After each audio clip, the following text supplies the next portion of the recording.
ये सबसे पहले तो मैं आवाम का शुक्रिया अदा करता हूँ जिन्होंने मुझे वोट डाला और मुझे कामयाब करने की कोशिश की। और उसके बाद मैं फ़ारूक अब्दुल्ला साहब को और नेशनल कॉन्फ्रेंस की पूरी टीम को मुबारकबाद देता हूँ कि उन्होंने पार्टिसिपेट किया इलेक्शन के अंदर और वो जीत कर आए और आने वाले टाइम में वो अपनी गवर्नमेंट बना रहे हैं। मैं उनसे यही कहना चाहूँगा कि क्योंकि मैं भी समाजवादी पार्टी से हूँ और हम अलायंस में हैं, तो इस वजह से मैं उनसे ये कहना चाहता हूँ कि कश्मीरियों के साथ जो आपने वादे किए हैं, जो आपका मैनिफेस्टो रहा है, उसके ऊपर आप कामयाब रहिएगा। कश्मीरियों ने आपको वोट किया है आपके ऊपर भरोसा करके, उनके भरोसे पर आपको कायम रहना पड़ेगा। आपको लोगों के जज्बात का, लोगों की तकलीफ़ों का, लोगों की परेशानियों का ख़्याल रखना पड़ेगा।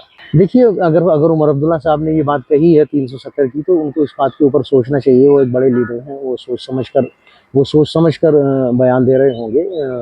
अब देखते हैं आने वाले टाइम के अंदर वो क्या करते हैं, लेकिन हम भी सेंट्रल गवर्नमेंट से ये अपील करते हैं कि आप हमारे स्टेटहुड को सबसे पहले वापस कीजिए, क्योंकि हमारी रियासत के 3 टुकड़े हो चुके हैं और हम नहीं चाहते कि हमारी रियासत के टुकड़े। देखिए, मैं आपसे एक बात कहना चाहूँगा। मैं कल तक खुद भी नेशनल कॉन्फ्रेंस का मुखालिफ रहा हूँ। आज मैं समाजवादी पार्टी का हिस्सा हूँ, उसकी सबसे बड़ी वजह ये है कि हम अलायंस के अंदर हैं।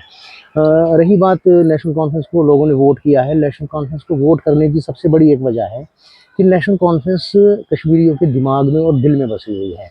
और जहाँ तक आप देखते होंगे कि कहीं ना कहीं उन पार्टियों को लोगों ने नकारा है जो कश्मीर में दीन और मज़हब की बात करते हैं या फ़िरक़ा वारियत की बात करते हैं।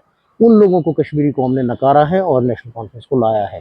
इस वजह से मैं फिर से यही कहना चाहूँगा कि नेशनल कॉन्फ्रेंस के बड़े-बड़े लीडर हज़रात जो हैं, फ़ारूक अब्दुल्ला साहब है, उमर अब्दुल्ला साहब हैं, उनको कश्मीरी लोगों के जज़्बात का ख़्याल रखना पड़ेगा। देखिए, अच्छी बात है, एक एक एक यूथ बनकर आ रहा है सीएम, और हमें ज़रूरत है कि हम कश्मीर के अंदर यूथ को आगे लाएँ और यूथ की रिहैबिलिटेशन के ऊपर काम करें। और मैं उमर अब्दुल्ला साहब से ये भी कहना चाहूँगा कि जो कश्मीरी बच्चे जेलों के अंदर बंद हैं, जिनके ऊपर छोटे-मोटे केस हैं, उनको अब आप बाहर निकालने की कोशिश कीजिए, कश्मीरियों को राहत दिलाइए। कश्मीरी 30 साल से 40 साल से उसे क्या कहते हैं, चक्की के 2 बाटों के बीच में पिस रहे हैं, तो आपको चाहिए कि इनको बाहर निकालें और इनको रिलैक्स दें और इनके ज़ख्मों पर मरहम लगाएँ।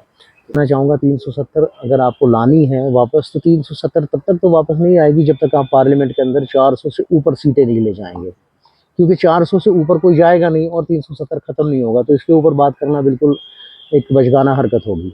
जी हाँ, देखिए, हम इंशाअल्लाह ताला समाजवादी को रिप्रेज़ेंट करेंगे कश्मीर के अंदर, और हम इंशाअल्लाह ताला अपने राष्ट्रीय अध्यक्ष अखिलेश यादव जी को यहाँ बुलाएँगे। और वो आपने देखा होगा कि वो माइनॉरिटीज़ के लिए काम करते हैं पूरे हिंदुस्तान के अंदर, तो हम उन्हें यहाँ बुलाएँगे और वो यहाँ आकर के लोगों से मिलेंगे और अपने जज़्बात लोगों के सामने रखेंगे और उन लोगों की परेशानियाँ सुनेंगे, और हम इंशाअल्लाह ताला समाजवादी पार्टी को आगे ले जाने की कोशिश करेंगे।